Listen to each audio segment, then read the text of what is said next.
რა იცით თამარ მეფის შესახებ? რომელ საუკუნეში მეფობდა თამარი?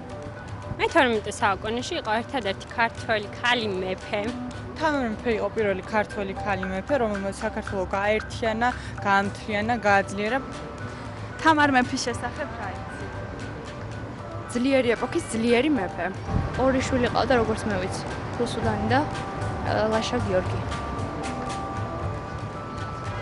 მისავე დიდი ხელმწიფე ჩვენ არ ყოლია და ძალიან დიდი პოლიტიკოსი პიროვნება და ალბათ დღესაც თუ გვეყოლა ასეთ პიროვნებები ძალიან კარგი იქნება. თუ გახსენდებათ რომელიმე ეკლესია, მონასტერი, რომელიც თამარის სახელთან არის დაკავშირებული?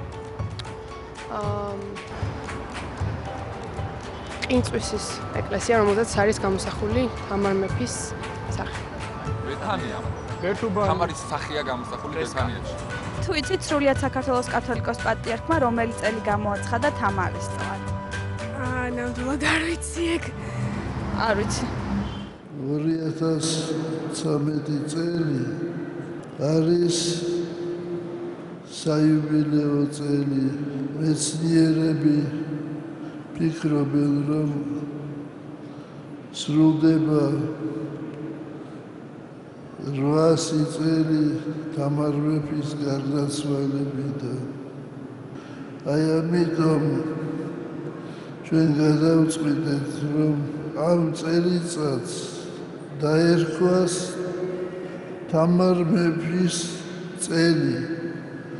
წმინდა თამარ მეფე შეგეწიოთ თქვენ და სრულიად საქართველოს. წმინდა თამარ მეფის ლოცვით ღმერთმა დალოცოს, გაამთლიანოს და გაახაროს სრულიად საქართველო და ყოველი ადამიანი.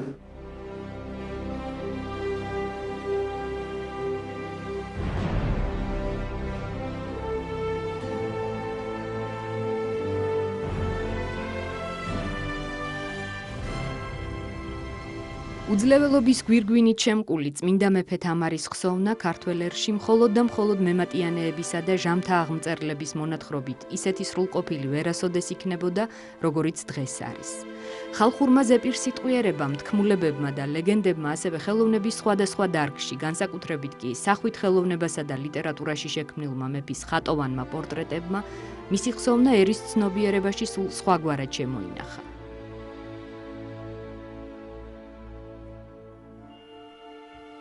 რომ არაფერი ვთქვათ იმ უძვირფასეს კულტურულ საგანძურზე, რომლის ნაყოფს დღემდე იმკის ჩვენი ქვეყანა.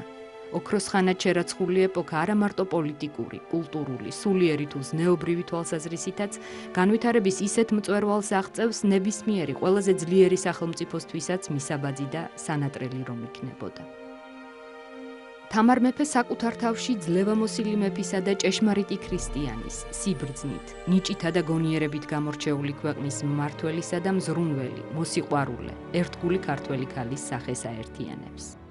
მიხარის გიმზერ წუხარდა გიმზერ დაესრეთ მზერა სურს სიკვდილამდე არ გამოფხიზლდე რომ აღარ გუცნობდე ჩემი სამშობლოს სულით დაცემას. თამარ მეფე, რომელიც სახელშიც არის გასიმბოლოებული ქართული სულიერება, ჩვენი არსებობა, ჩვენი არსებობის ოქროს ხანა, რომელიც არის ხნეობის წყარო ჩვენთვის. ძარღვი, მთავარი ძარღვი და ის შარავანდი, რაც თამარ მეფის სახეს გადაყენოდა თავისი დროის ეპიკური ქმნილებებით, არა მარტო მეხოწვეებისა, ჩაღრუხაძის და შავთელის, არამედ ვეფხის ყაოსნის მადლმოსილებით შენარჩუნდა, გაგრძელდა და მითოსშიც გადავიდა. ჩვენს მთაში თამარ მეფე მითოსის გმირია.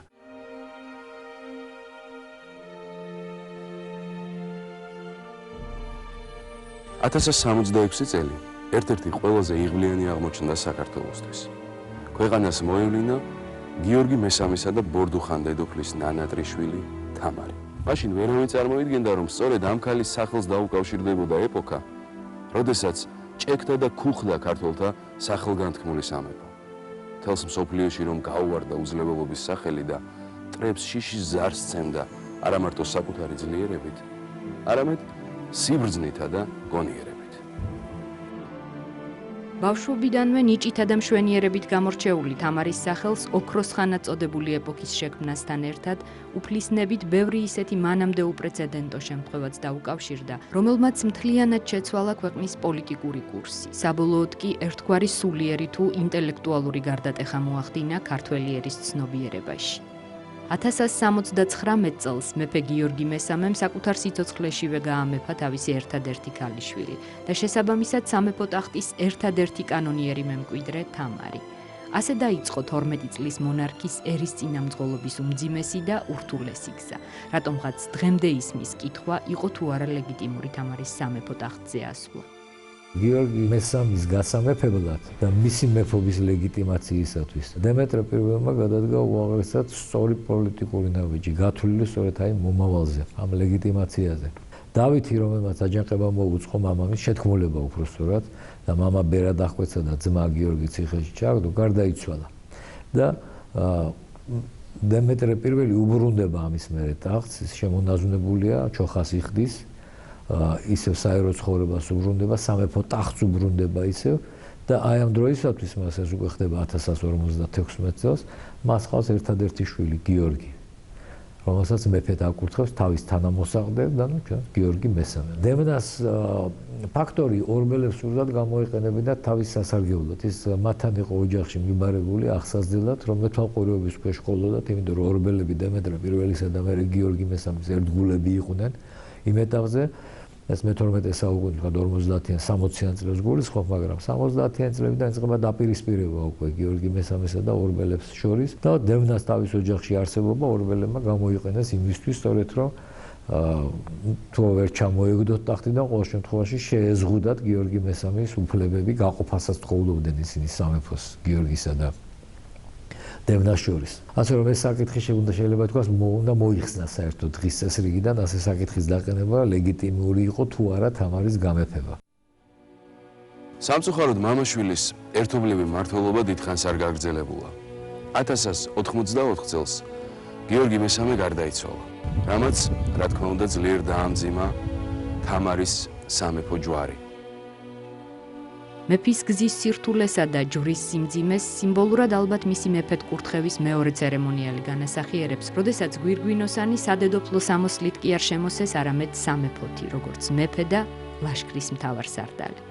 მართალია, ხმალი ტრადიციულად წელზე არ შემოურტყამთ, არამედ როგორც ქალს მიართვეს და წინ დაუდეს, მაგრამ მთავარი ის იყო, რომ თამარს საკუთარი ქვეყნის, სარწმუნოებისა და ერის დაცვა არა მხოლოდ ლოცვით, მოწყალებითა და კეთილგონიერებით ხმლითაც ევალებოდა. როგორც კი თამარს მოთხოვეს, რომ ხელმეორედ კურთხეულიყო მეფედ, დათანხმდა ამაზე, მაგრამ აქაც თამარმა ეციდა იმ მომენტში შეასრულა დიდებულების მოთხოვნა და იმ წესით ეკურთხა, როგორც იყო ეს. შემდგომში თამარმა შეცვალა ეს წესი. გვირგვინს მას ადგავდა უკვე კათალიკოსი და მხოლოდ კათალიკოსს ჰქონდა ამის შემდეგ უფლება, რომ მეფისთვის გვირგვინი დაედგა და ხმალს არა დიდგვაროვანი ფეოდალები გადასცემდნენ. ანუ აი ეს გამოხატულება, რომ თითქოს დიდგვაროვნები თავისი ნებით ემორჩილებიან მეფეს და მას თავის უფლებებს გადასცემენ, ეს მოიხსნა, იმიტომ რომ ამ ხმალსაც უკვე გადასცემს ამირსპასალარი, ანუ სახელმწიფო მოხელე. ერთი შეხედვით ქალის გამეფება უჩვეულო რამ გახლდა შუა საუკუნეობრივი ცნობიერებისთვის, მაგრამ საქართველოს ზურგს ურყევი არგუმენტები უმაგრებდა. ღვთისმშობლის წილხვედრობა და მოციქულთა სწორნინოს მიერ ქართლის გაქრისტიანება. ამდენად სამეფო ტახტზე ქალის დასმა სრულიად ბუნებრივი და გონივრული გადაწყვეტილება იყო, რომლის სისწორეში ეჭვი არავის შეუტანია. მოგვიანებით ბრძენი რუსთველის სიტყვებმა ლეკვი ლომისა სწორია ძუ იყოს თუნდა ხვადია, ეს გადაწყვეტილება კიდევ უფრო გაამაგრა. რჯულის კანონზე აღზრდილ მეფეს კარგად ჰქონდა გაცნობიერებული, რომ მისი და მისი მეძე დარჩენილი საქართველოს მფარველი არც აღმოსავლეთი იქნებოდა და არც დასავლეთი. მან იცოდა, რომ მისი შემწე მხოლოდ უფალი იქნებოდა. ერთადერთი მოკავშირე და მხედართმთავარი ქართველი ერისა.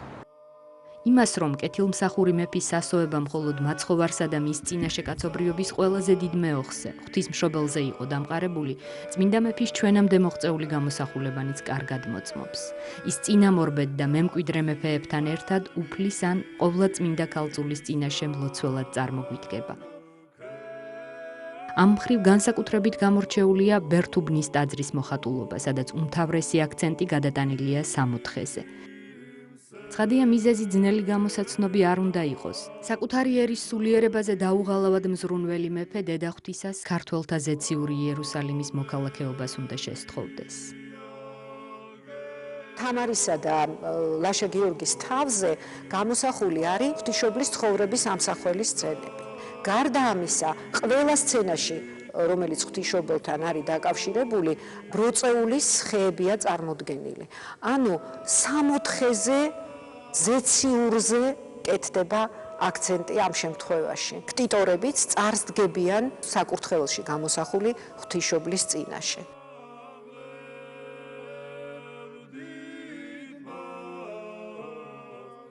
ღვთისმოყვარე მეფე ხედავდა რა მართლმადიდებლობასა ზედა შემოთესილნი თესლნი ბოროტნი ხელს უშლიდნენ ქვეყანისა და ხალხის ზნეობრივ წინსვლას. ამ მიზნით მან იერუსალიმიდან ჩამოიყვანა ნიკოლოზ გულაბერისძე და 1085 წელს მოიწვია საეკლესიო კრება. შეკრიბა მთელი სამეფოს მღვდელმთავარნი და ასეთი სიტყვა წარმოთქვა. წმინდა მამანო, თქვენ ღვთისგან ხართ განწესებულნი მოძღვრად ჩვენდა და ეკლესიის მმართველად. გამოიძიეთ ყოველი კეთილად, დაამტკიცეთ მართალი და განაყენეთ უკეთური. გთხოვთ, რომ ეს საქმე ჩემგან დაიწყოთ, რადგან გვირგვინი ჩემი მეფობისაა და არა ღვთისწინააღმდეგ ბრძოლისა. უკეთურების შემხედვარე თვალს ნუ დახუჭავთ მმართველთა შეძლებისა და მდგომარეობის გამო. ნურც სიგლახაკის მიზეზით გამოიჩენთ ზედმეტ სიმკაცრეს. თითოეულმა თქვენგანმა სიტყვით, მე კი საქმით, თქვენ სწავლებით, მე თქვენგან ნასწავლით, თქვენ წვრთვნით, მე კი თქვენგან გაწვრთნით, ერთმანეთს ხელი მივცეთ ქრისტეს ჯულის შეურყვნელად დასაცავად. ვფიქრობთ, წმინდა მეფის ეს მიმართვა სამაგალითო უნდა იყოს ყველა მმართველისთვის. ქვეყანაში არსებულ არაერთ პრობლემას, რომელსაც განსაკუთრებით დიდგვაროვანთა განდგომა ამწვავებდა, მეფის პირადი ტრაგედიაც დაერთო. უიღბლო ქორწინება რუს უფლისწულთან იური, იგივე გიორგი ბოგოლიუბსკისთან. თუმცა ყოველივე ამას ძლევამოსილი მეფე სულაც არ დაუთრგუნავს და გაუტეხავს. პირიქით, განახლებული ძალებით, წინდახედულობითა და გონიერებით განაგრძობდა ქვეყნის მართვას. დააყენეს დიდგვაროვნებმა მერე თამარის სახლობის საკითხი, ანუ თამარის მეუღლის საკითხი და ეს გიორგი რუსი ანდრია ბოგოლიუბსკის ძეა რა, ის ჩამოიყვანეს საქართველოში. აქაც ამბობს თამარი, ეს გამოძახოს, რომ ჩვენ არ ვიცნობთ საერთოდ ამ კაცს, არ ვიცით ვინ არის, გაგონილი აქვს მხოლოთა რა. ჩამოიყვანოთ, გავიცნოთ, ჯერ ვნახოთ ვინ არის, რომ არის თუ არა ის ღირსი, რომ იყოს თამარის ქმარი.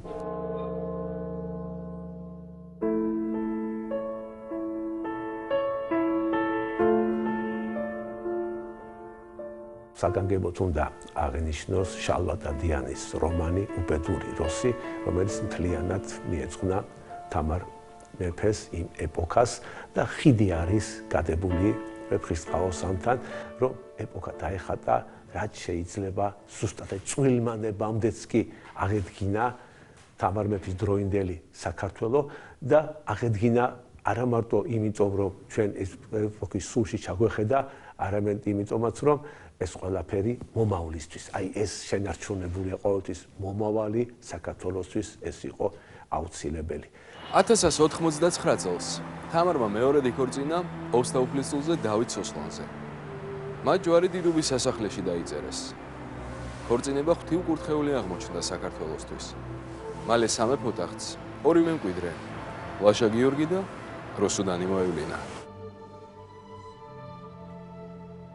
ჩვენ ვიმყოფებით წმინდა ტაძარში, დიდუბის ეკლესიაში, რომელიც ინახავს მადლს და კურთხევას საქართველოს წმინდა მეფის თამარისა. როგორც ვიცით, მან აქ დაიწერა ჯვარი და ასევე არის მატიანეში მოთხრობილი, რომ აქ მან მიიღო ერთი დიდი აღლუმი. ეს მოხდა, როცა თამარი ათავისუფლებდა საქართველოს სამხრეთით ცელმიწაწყალს და მან მისმა ძლევამოსილმა საქართველოს ჯარმა გაილაშქრა და მიაღწია სპარსეთამდე თითქმის და გაათავისუფლა ქრისტიანული ქვეყნები. ერაყამდე მიაღწია და შემოუსრა დიდი ძალა არაბებისა. აი მან შეძლო, რომ მისმა ჯარმა თავარსარდლებმა აქ მოუყვანეს მას დატყვევებული სულთანები, ხალიფას დროშა და როგორც მემატიანი ამბობს, დღევანდელი ანჩის ხატიდან ვიდრე გლდანის დინარემდე სავსე იყო დამარცხებული ტყვევებით და გამარჯვებული ქართული ჯარით. აქ იყო დროშები სულთანებისა, ხალიფას ძლევამოსილი და ახლა უკვე დამარცხებული დროშა, რომელიც იყო ქართველთა ხელში და თამარ მეფე მოვიდა აქ, გამოიარა, მოვიდა დიდუბის ტაძარშიც და მან მიიღო ეს დიდი გამარჯვება ქართული ჯარისა. მიუხედავად იმისა, რომ თამარი ერთპიროვნულ მმართველად იწოდებოდა, ქორწინების პირველივე დღიდან მოყოლებული ის და დავით სოსლანი ერთობლივი ძალებით იღებდნენ ყველა მნიშვნელოვან გადაწყვეტილებას. მხოლოდ შამქორისა და ბასიანის ბრძოლაში გამოჩენილი მხედართმთავრული ნიჭი და მამაცობაც საკმარისია იმის ხაზგასასმელად, როგორი ძლიერი და ბრძენი ადამიანი უნდა ყოფილიყო თამარის მეუღლე. სადაც არიან მოხსენიებული თამარი და დავით სოსლანი არა ერთად. პირველი წერია თამარი, თამარ და დავით. პირველ რიგში თამარი არის მეფე, ან მეფეთა მეფე და დედოფალი.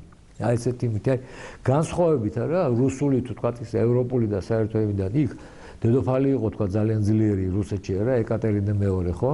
ოქროს ხანას უწოდებენ სხვადასხვა რუსები იმის პერიოდს, მაგრამ ანა იმპერატრიცა. ასევე თქვა ინგლისში არა, თქვა დედოფალია.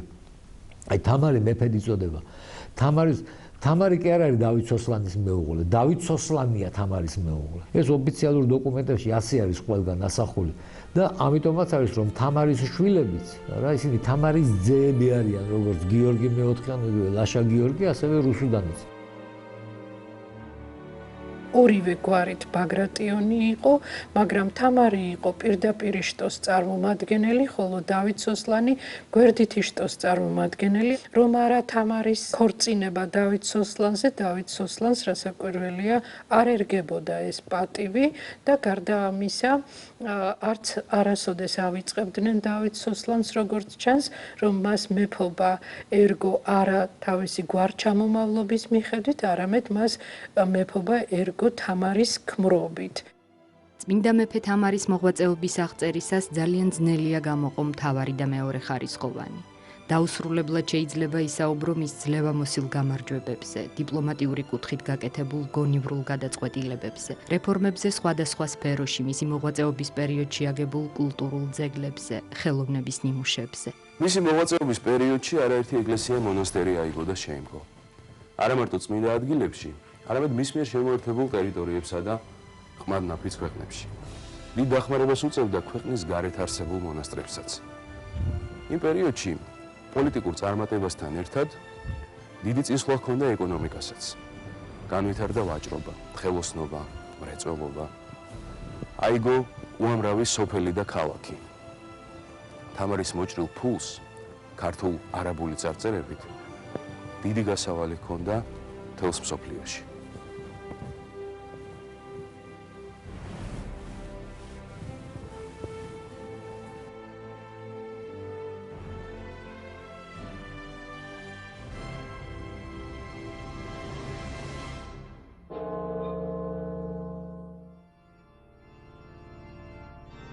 ისიც აღსანიშნავია, თუ ადრე მონეტებს ეწერად მესიის მახვილი, თამარმა ეს წარწერა მესიის თაყვანისმცემლით შეცვალა. განვითარდა ოქრომჭედლობაც. თამარის ხანაში ოქრომჭედლობის რამდენიმე ცენტრი არსებობდა. ოპიზის, ტბეთისა და გელათის სკოლები ღირსეულ მეტოქეობას უწევდნენ სახელგანთქმულ ბიზანტიელ ხელოსნებს. მათ შორის აღსანიშნავია ბექა და ბეშკენ ოპიზრების ღვაწლი.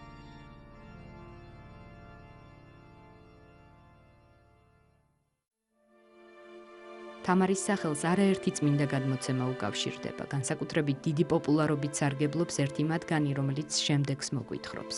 ერთხელ, როდესაც მეფე გელათში წირვაზე წასვლას აპირებდა და სამეფო შემოსაკრავზე ლალებს იმაგრებდა, მოახსენეს, რომ მათხოვარი მოწყალებას ითხოვდა. მეფემ ბრძანა ცოტა ხანს დალოდებოდა. მცირე ხნის შემდეგ მოწყალების გასაცემად პალატიდან გამოსულს დედაკაცი აღარ დახვდა. შეცბუნებულმა საკუთარი თავის დამონათება დაიწყო, ჩათვალა, რომ ღარიბი ქალის სახით თვით მაცხოვარს უთხრა უარი. ამიტომ მოიხსნა ძვირფასი სამეფო შესაკრავი, რამაც დააბრკოლა და ხახულის ღვთისმშობლის ხატს შესწირა. ღვთივკურთხეული მეფე საკუთარ ნახელავსაც ვერ მონაზვნებს, ეკლესიის მსახურთ და გლახაკებს ურიგებდა. ერთხელ შრომით დამაშვრალს მიერულა და როგორც მემატიანე გადმოგცემს, ასეთი ჩვენება იხილა. 64-ის ბაღის მსგავს სამყოფელში შეიყვანეს, სადაც ოქრო ვერცხლითა და თვალ მარგალიტით გამშვენებული ტახტი იდგა. თამარმა ტახტი თავისად ჩათვალა და მისკენ გაემართა, მაგრამ ნათლით მოსილი წინ გადაუდგა და შეაჩერა. ეს ტახტი შენს მხევალს ეკუთვნისო. მეფემ გამოჰკითხა მხევალი და აღმოჩნდა, რომ მას 12 მღვდელი საკუთარი ხელით შეემოსა. ხელისუფალმაც არ დააყოვნა და თავადაც მოგსოვა 12 მღვდლისთვის სადღესასწაულო შესამოსელი.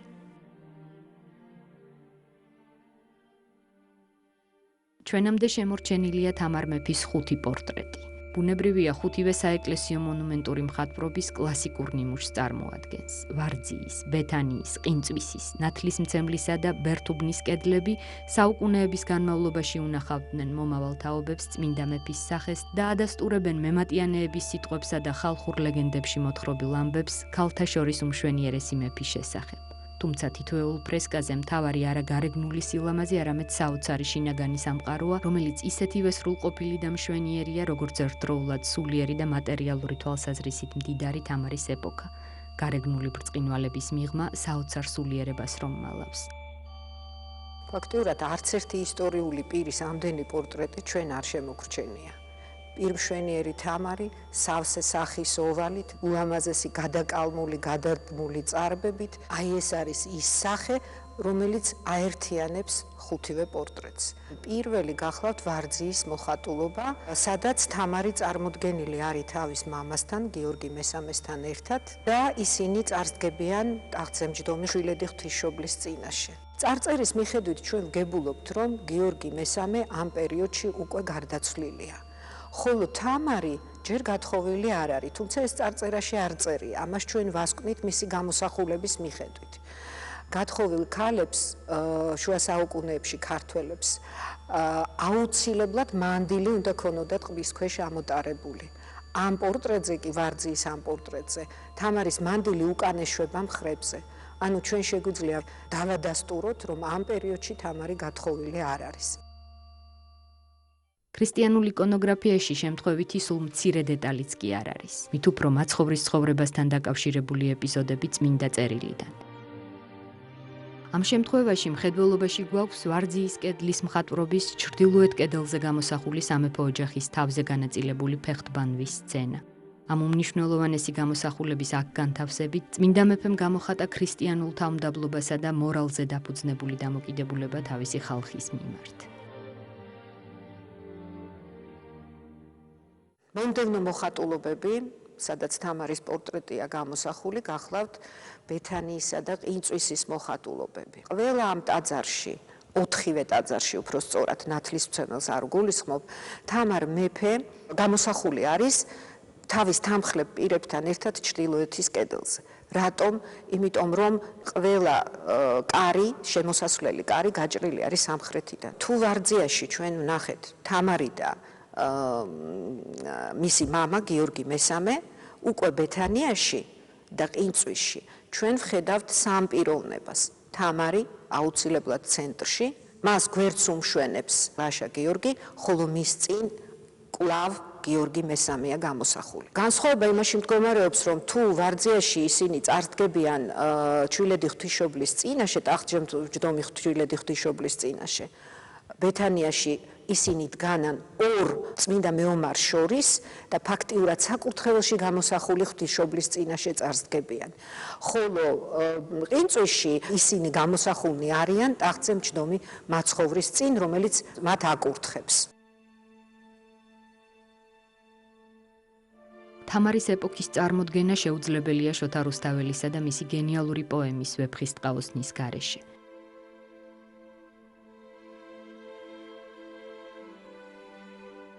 ვეფხისტყაოსანში თავად თამარის სახეც მეტად საინტერესოდ და ხატოვნად წარმოჩნდა. დიდი ყურადღება ექცეოდა სწავლა-განათლების საკითხს. ეკლესია-მონასტრებში არსებულ სკოლებში ასწავლიდნენ თეოლოგიას, ჰიმნოგრაფიას, ლიტურგიკასა და ქართულ მწიგნობრობას. პარალელურად გავრცელებული იყო კერძო, ანუ საშინაო სწავლება სამეფო კარისა და დიდგვაროვანი ფეოდალების შვილებისთვის. საქმიანობას აგრძელებდა დავით აღმაშენებლის დროს დაარსებული გელათისა და იყალთოს აკადემიებიც. აღსანიშნავია, რომ თამარი თავადაც შემოქმედებითი ნიჭით დაჯილდოებული ადამიანი იყო. ჩვენამდე შემორჩენილია მისი იამბიკოები, რომლებიც ქართული ფილოსოფიური პოეზიის საოცარ ნიმუშს წარმოადგენს. იამბიკონი თეთრი ლექსია, სადაც რითმის ხმარება დაუშვებელია. თამარის ჩვენ დრომდე მოღწეული იამბიკონები სამწყებად იყოფა. იამბიკონთა ჯგუფი მზის შარავანდედნი, მიწუღნა დედისა და ძისადმი, იამბიკონი სავედრებელნი, ქართველთა შამქორს გამარჯვებისთვის. ეს უკანასკნელი წარმოადგენს ოდას, რომელიც დაწერილია ფილოსოფიური პოეზიის ფორმითა და სტილით. თამარის ეპოქიდან ჩვენამდე შემონახული გახლავთ ორი საისტორიო თხზულება თვით თამარის შესახებ.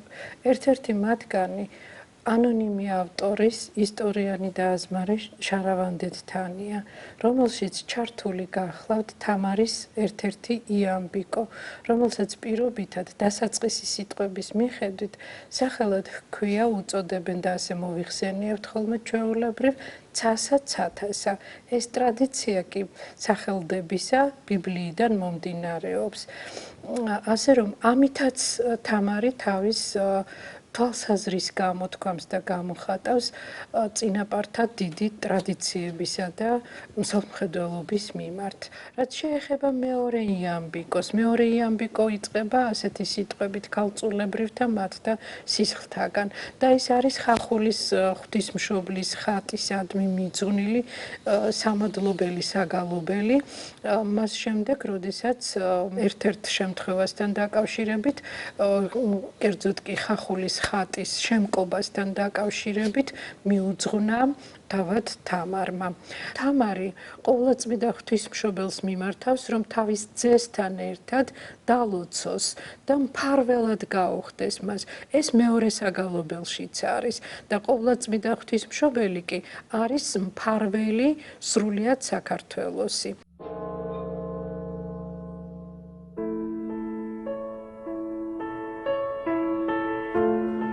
საგანგებოდ მინდა ვახსენო პავლე ენგოროყვას თამარ მეფის იამბიკონი და ჯახრუხაძე პოეტი მოგზაური, ორი გამოკვლევა. თამარ მეფის იამბიკონი ისეა დაწერილი, ისეთი ექსპრესიული სტილით, ისეთი შთამბეჭდაობით, რომ ერთი ფიქრებ ადამიანი თუ ეს არის გამოკვლევა.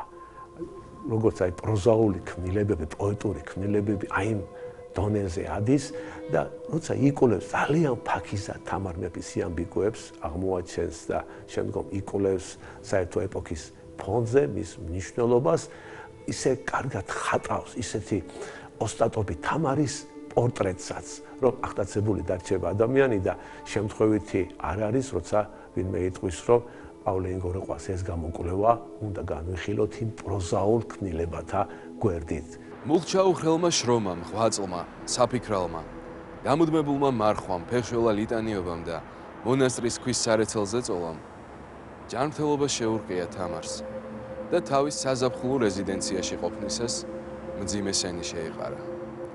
დიდხანს არ ამხელდა ავადმყოფობას დიდსულოვანი მეფე, მაგრამ როდესაც მდგომარეობა დაუმძიმდა, იძულებული გახდა გაემხილა თავისი უზღურება. ვერანაირმა მკურნალობამ ვერ უშველა. გარდაცვალების წინ მაცხოვრის ხატს და ცხოველმყოფელ ჯვარს შეავედრა საქართველო, მშვიდობა უსურვა ყველას და დაიძინა სარეცელსა ზედა თვისსა.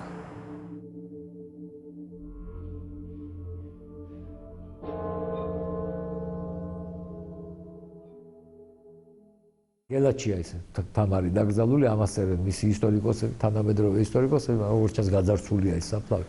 იმიტომ რომ 16 აღაშუმა ჩაატარა არქეოლოგიური გათხრები და ვეღარ ნახა.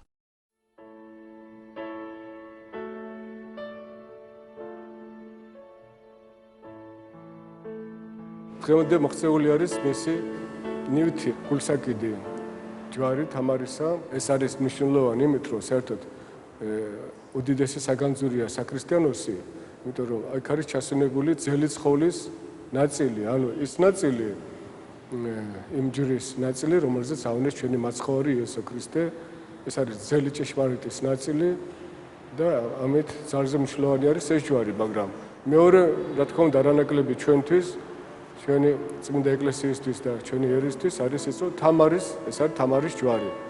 და მადლმოსილება იქიდან ჩანს, რომ მოგეხსენებათ მარგალიტი კარგავს თავის ბრწყინვალებას, ასე ვთქვათ, ბერდება, ქალდება, ფერს კარგავს და თამარის ჯვრის მარგალიტები დღესაც ბრწყინავენ, იფიქრებთ, რომ აი დღეს ამოიღეს ეს მარგალიტების ზღვის წიაღიდან. არც ის არის შემთხვევითი და მოულოდნელი, როცა იჭრება ჩვენს რეალობაში სოციალისტური გლობალიზმი, იგი ცდილობს რომ დაამციროს თამარის სახე. ამით იგი ამცირებს საქართველოს, ამცირებს ჩვენ სულიერებას. უნდა ჩაგვიკლას მხნეობა, აი ეს მნიშვნელობა ქონდა და ყველანაირად უნდათ რომ სახელი გაეთეხა თამარისათვის და საგანგებოდ დაიწერა რამდენიმე თხზულება. ზოგი ქართველის მხრივ, ზოგი უცხოელისა მათ აერთიანებდათ არაკეთილი მოსურნეობა, არა მარტო თამარის მიმართ, არამედ ჩვენი სულიერების მიმართ და საქართველოს მიმართ, რომელიც არ უნდა ყოფილიყო დამოუკიდებელი სახელმწიფო. შენ თუ გამოგაცლიან თამარს, თუ გაგილანძღავენ თამარს, ეს ნიშნავს, რომ შენ აღარ გექნება სურვილი, რომ დაიბრუნოს შენი მეობა. აღარ გექნება სურვილი, რომ იმ ოქროს ხანაში პოვო შენი იდეალი და გქონდეს იმედი იმისა, რომ ის ოქროს ხანა კვლავ დაბრუნდება. დედა ეკლესიამ ქართველთა დიდებული მეფის ცხოვრება მენელსაცხებლე დედათა ღვაწლს მიადარა. წმინდანთა დასში კანონიზირებისას მისი ხსენების დღე აღდგომიდან მესამე კვირას, მაცხოვრის სიყვარულითა და ერთგულებით გამორჩეულ მენელსაცხებლე დედათა დღესასწაულს დაუკავშირა. ამას გარდა საქართველოს ეკლესია კიდევ ორ გზის აღნიშნავს წმინდა მეფის ხსენებას, 14 მაისსა და 31 იანვარს, მისი მიცვალების დღეს.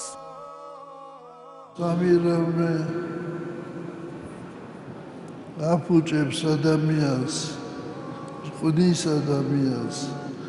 ეს არის დიდება, დიდი თანამდებობა, ეს არის სიმდიდრე და სილამაზე. ჯავახიშვილი ამბობს, რომ თამარ მეფეს სამივე ჰქონდა, დიდებაც, სილამაზეც და სიმდიდრეც და ის დარჩა წმინდანი.